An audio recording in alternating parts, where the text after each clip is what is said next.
¡Ay, ay, ay! ¡Qué lindo! 14 de septiembre de 1994. Una vez más celebramos la independencia, desfilando con los faroles y con mucha emoción. Ya van a ser las 6. Es hora de cantar el himno. ¿Qué? Hemos tenido que aceptar que es totalmente imposible que el Banco Anglo pueda capitalizarse por sus propios medios. El Consejo de Gobierno ha decidido enviar a la Asamblea Legislativa un proyecto de ley para cerrarlo.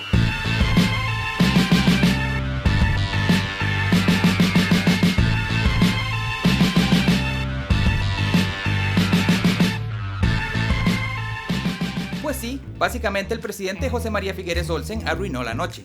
Sí, el mismo Figueres cuyo padre Figueres Ferrer nacionalizó la banca en 1948. Figueres, el que fue acusado de asesinato, el que fue investigado por corrupción, el que cerró el Incofer y el que ahora se está mandando a candidato presidencial. En fin, dejemos por un momento a este personaje y volvamos a la historia del BAC. No este BAC, el BAC viejo, el Banco Anglo Costarricense. Este fue uno de los bancos más longevos en la historia centroamericana, habiéndose creado el 25 de junio de 1863 por dos ingleses y un costarricense, pertenecientes a la oligarquía cafetalera y al comercio agroexportador, o sea, los más frufrus de aquella época. De hecho, tampoco podemos idealizar la historia. En estas épocas, básicamente, la oligarquía hacía lo que le daba la gana. Por ejemplo, el socio fundador del Banco Anglo también era familiar del entonces presidente José María Montealegres Fernández, o sea, la puritica argolla, papi. El Anglo siempre fue un banco muy estable, inclusive después de ser nacionalizado en 1948. Era tan progre que en sus inicios hasta emitieron sus propios billetes e inclusive fue el primero en tener cajeros automáticos en el país. Pero ¿cómo fue entonces que llegó a semejante escalabro y cerrar con pérdidas de más de 32.000 millones de colones, ah? La junta directiva era designada a dedo por el gobierno de turno, así que no necesariamente estaba la gente más apropiada para el cargo, sino básicamente quien fuera un compita político.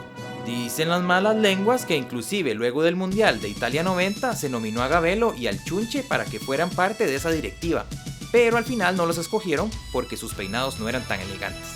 Los miembros de la junta directiva en el momento del cierre fueron enjuiciados y llevados a la cárcel, pero la procesión venía desde hace rato. Y los últimos directivos fueron los que pagaron los platos rotos de años de malas administraciones.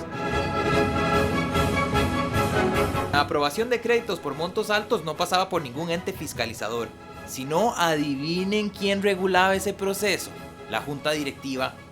Asimismo, varios de esos préstamos millonarios se daban a personas y entes involucrados en las campañas de los partidos Liberación Nacional y la Unidad Social Cristiana. O sea, eso era como una piñata y todo el mundo le voló garrote hasta que se lo trajeron abajo. Pero ¿cómo es que el Anglo podía ser tanto loco sin ninguna fiscalización? Eso se explica porque en 1993 adquiere el almacén de valores comerciales perteneciente a los hermanos chilenos López Gómez, quienes por cierto huyeron del país y nunca pudieron ser enjuiciados. Y como era una empresa privada, podían llevar a cabo muchas gestiones sin que les afectaran las leyes regulatorias de la banca estatal. Básicamente era aprovecharse de una ambigüedad legal para hacer trampa. Por otro lado, el Anglo hizo unas inversiones terribles, siendo la más cuantiosa la adquisición de unos bonos de deuda externa del gobierno de Venezuela. Estos títulos se desplomaron en enero de 1994 y fue en ese momento cuando se conoció públicamente que el banco estaba en problemas. Desde ese momento hubo retiros masivos por parte de sus clientes, disminuyendo considerablemente su capital. Obviamente, ¿quién iba a querer dejar sus ahorros con ese montón de viejos zorros? De hecho, el Banco Central tuvo que asumir un montón de esos pagos, lo que implicó usar dinero público para pagar deudas en vez de invertirlo en actividades productivas, representando un incremento en la inflación. Y bueno, con el fatídico anuncio del cierre, más de 1.700 personas que trabajaban en el Anglo se quedaron sin trabajo. Desde el Poder Ejecutivo se les prometió garantías de estabilidad laboral que al final resultaron ser un cuentazo. Y es que ni organizando una Teletón salía plata para tanta gente. Por donde se le vea, lo que pasó en el Anglo fue un desastre, y aún así la percepción de muchos expertos es que al banco se le hubiera podido inyectar capital para salvarlo. O sea, que había un mayor beneficio económico en recuperarlo a largo plazo que en su cierre. Y pensar que en la actualidad hay plata para hacer bancos ahí que ni sentido tienen. La actuación de las instancias fiscalizadoras como la Contraloría, el Banco Central y la Auditoría General de Entidades Financieras fue muy lenta, aunque ya de hacía años se conocían las irregularidades.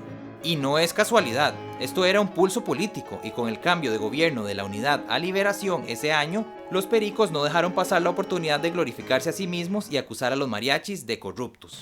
Y eso nos lleva de vuelta a Figueres, quien se erigió como el Mesías Redentor, el presidente que decidió cerrar un banco con tal de conservar la moral nacional.